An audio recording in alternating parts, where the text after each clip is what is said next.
સરકાર હવે પ્રજા નથી બનાવતી, સરકાર આ કોર્પોરેટ સેક્ટરના લોકો બનાવે.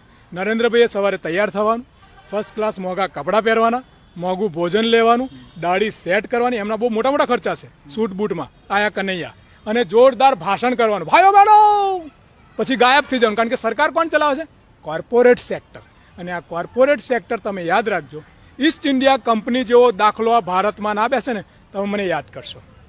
એક એક લોકો રડશે જે રાષ્ટ્રવાદ, ખોટા રાષ્ટ્રવાદ અને ખોટા ધર્મના નામે જે ગુમરાહ થઈ ગયા છે ને, એમને રડતાય નહીં આવડે. જ્યારે ઘેર જશે ને મમ્મી કહેશે ને, બેટા બિલ 10,000 નથી પોસાતું, ગેસનો બોટલ જેમ બાપ 1,500 થઈ ગયો, આવા ઘણા બધા પ્રશ્નો. સ્કૂલની ફીઓ 25,000 થઈ ગઈ. શું થયું? શિક્ષણ વેચાઈ ગયું, તમારા ઘરનું પાણી વેચાઈ ગયું, તમારા ઘરની લાઇટ વેચાઈ ગઈ, તમારો રોજગાર વેચાઈ ગયો, તમારું સરકારી નોકરીઓ ગતી રહી. હવે રહ્યું શું? તો કયો રાષ્ટ્રવાદ?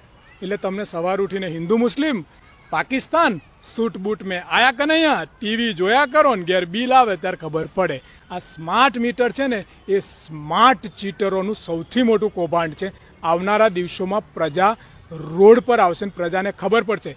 ઈસ્ટ ઇન્ડિયા કંપનીનો જેને ઇતિહાસ નથી વાંચ્યો ને, એ લોકો વાંચી લે, કારણ કે આ વેસ્ટ ઇન્ડિયા થવા જઈ રહ્યું છે. બેસ્ટ ઇન્ડિયા નહીં, વેસ્ટ ઇન્ડિયા.